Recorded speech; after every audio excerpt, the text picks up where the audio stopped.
church. Today is the 11th Sunday after Pentecost, and we are still in ordinary time. I have a bunch of news and cool stuff to talk about today, including banned books. I'll be talking to Miss Kim Champagne later on the program about these banned books, but mostly about our newly improved library. But first, let's talk about what else is happening at Arkansas.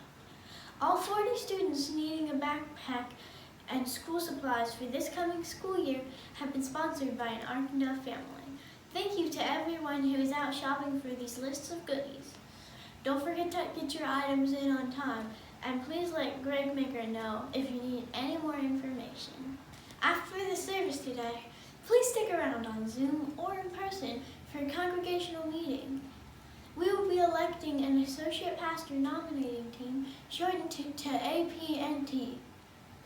This means we will get a new group of members together to start searching for a new permanent associate pastor.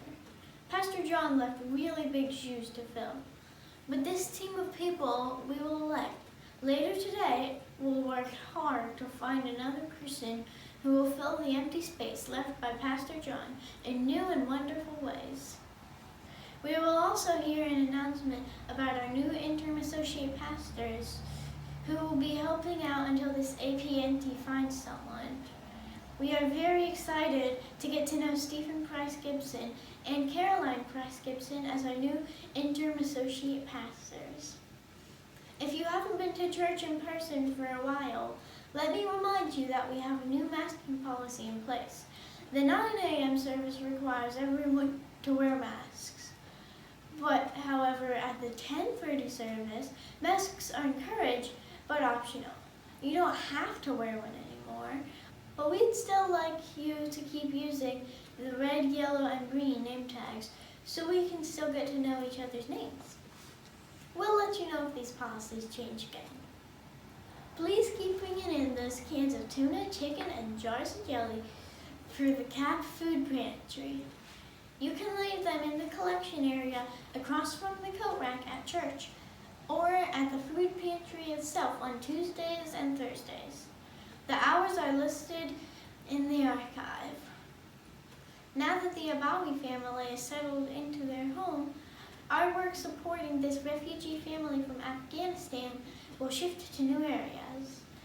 The family needs rides to medical appointments, job placement assistance, and minor home improvement assistance. Please see Debbie Airy if you can pitch in. We've been supporting this lovely family in partnership with First Presbyterian Church of Annapolis. There will be a Gleam Team planning meeting this Tuesday, August 23rd at 7 p.m. over Zoom. Get the invite from Amy Tardif. Start training now for the new Lighthouse 5K run/walk on September 18th. This will benefit our partner organization who is working to prevent homelessness in Annapolis. If you have read Where the Crawdads Sing, then join the Arkansas Book Club to discuss this book on Thursday, August 25th at 7 p.m. over Zoom. Get the invite from my special guest today, Kim Champagne. Now I'm happy to welcome the lady with the book club Zoom invite, who has also brought our church library back to life, Miss Kim Champagne.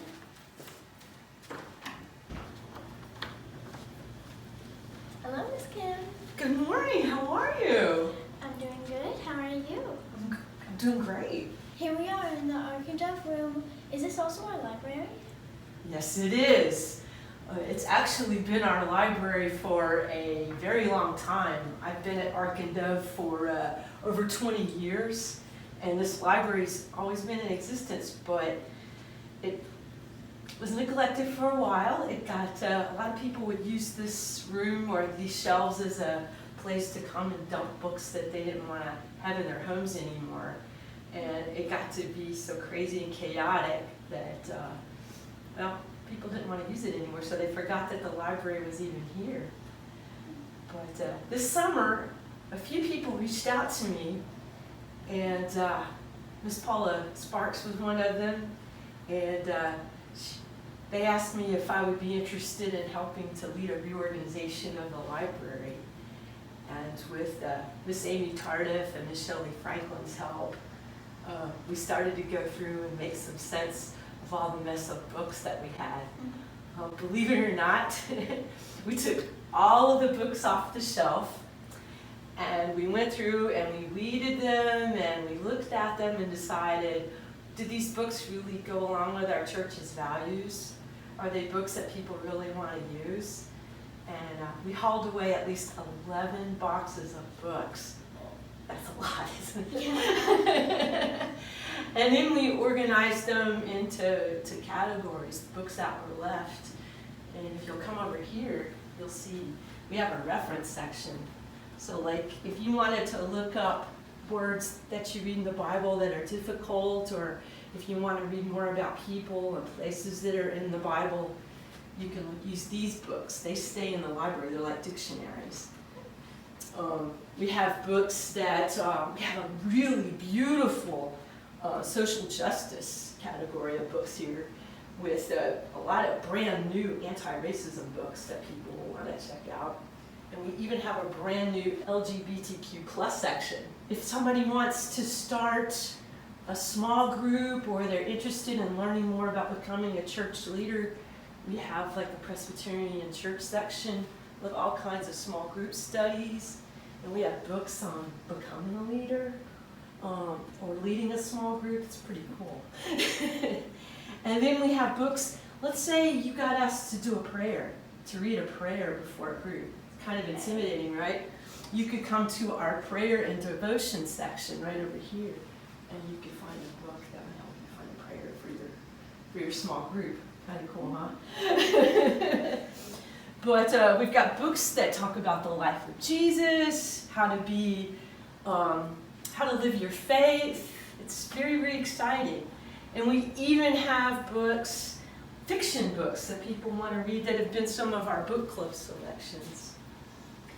Now, over here, we have a tiny little section, and this is the beginning of a new section. It's going to be our youth library, and I'll talk more about that later, okay? How can I borrow a book if I want to read it? A very good question. Well, there's really two ways. It depends on whether you want to do it just with a paper and a pencil or if you want to do it online. If you're really not sure what to do, I printed up some instructions for you.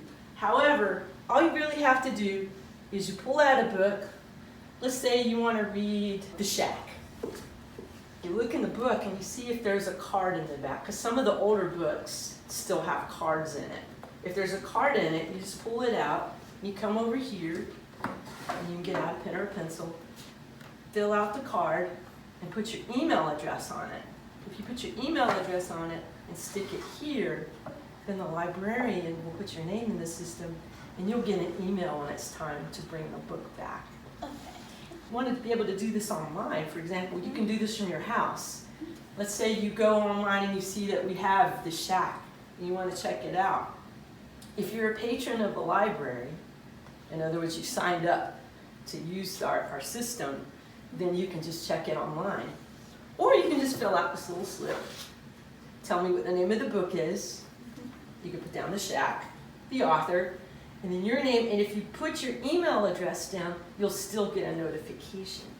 When you're finished with the slip, you stick it in this box, and one of us librarians will put your name in the system.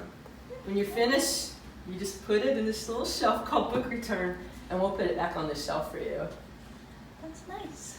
Cool. This is a lot of books. How can we tell what's available to check out other than reading through all the titles and getting an epic? You mean you don't want to use our brand new step ladder? To be honest with you, when we took all of the books off the shelf and we rearranged them into different categories, we realized that it would be a good time to scan all of our books into an online system, and that's what we did. Believe it or not, there's over 700 books in that section, in that online catalog.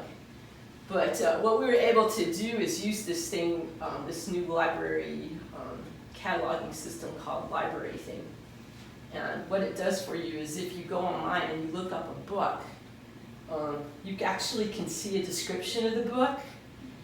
If other people in other places have read the book, sometimes they write recommendations, and you can see if it's going to be a good book for your purpose. Nice. And then you'll be able to check it out.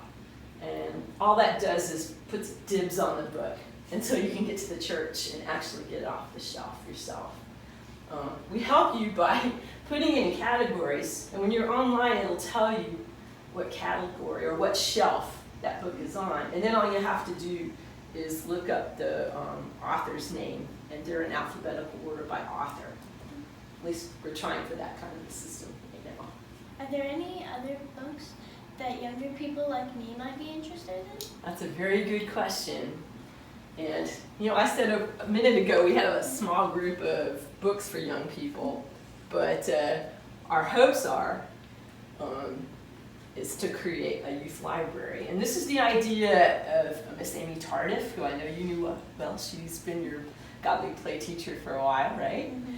And it's been her dream, and Miss Grimm, Miss Whitney Grimm, want to create a youth library, hopefully across the hall, that houses a lot of books that people like you might be interested in. We want to create a place where you can go and you can check out your own books. And if you want to read there, you'll have a nice quiet place to be able to do that. If you wanted to have a book discussion with some of your friends, you'll be able to do that there as well. Yeah, I just had at the big library. Yeah, you do? Well, then you'll be able to do it here, too.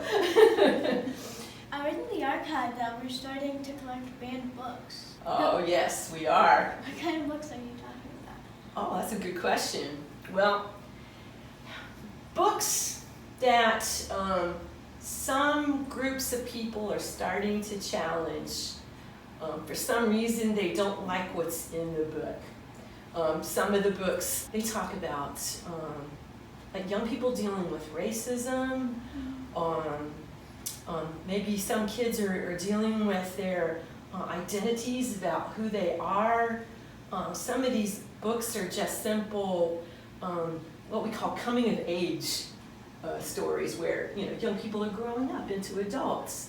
And there's something about these books that these people want removed from the shelves. So what they do is they contact their local library or their school library, and they say they want to submit a challenge and have a book taken off the shelf.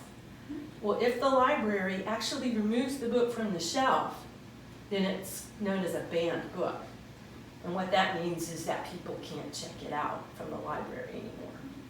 So it used not to be very common, but especially in a country like ours who values freedom of speech and freedom of press, but for some reason in our country we've seen more and more instances of people challenging these books and books getting taken off the shelf. And in many cases these books are just really good books. And we want to create a place in our church where young people like you can have access to these books, especially if your parents say it's okay. So Miss Amy created a list, you saw it in the archive, a list of some banned books we'd like to have in this church. And people will have a chance to go on Sign Up Genius and sign up for a book they'd like to donate. So hopefully this small group of books can become a whole library of books for young people to check out. What about other books that have not been banned? And do you take donations of books? That's a good question. Well, now that we have created space for more books, there are definitely some holes in some of the categories we'd like to fill. And new books are always welcome. If people want to donate books, however, it would be awesome if they contact me, which they can do at librarian@arkanddove.org, or they can just stop by the library after church. Miss Amy and myself would be happy to take donations of books. Thank you for asking. Is there anything else we should know about the updated library? Well, I'm really grateful to the people that have helped to make this happen. I mean, like I said, it took a lot of hours to get the book scanned, and Miss Amy and Miss Shelley helped with the testing of the new system, I had Ms. Shawande Bailey and Ms. Paula Sparks helped out with that. Whitney Grimm is going to help with the cleaning out and creation of a new reading space for the youth. And if anybody else would like to join us, they can contact me. And also, I just want to say, the Christian Education Elder, Ms. Sarah Fox, has been amazing. She's also a media specialist, so she's been extremely helpful. I know, she was at my kindergarten school. Yeah, I met her first in my school as a media teacher. Isn't she wonderful? Yeah, she is awesome. Well, we are very, very fortunate to have her at our church as a resource for this. Yeah, we are. Thank you so much for doing all this work and putting together this amazing library. Well, thank you for having me. And if you guys have any questions, like I say, reach out and I'll help you as much as I can. Thanks so much for talking to me on today's episode. You're welcome. Thanks also to everyone watching. I hope you have a good week, and the live stream service begins now.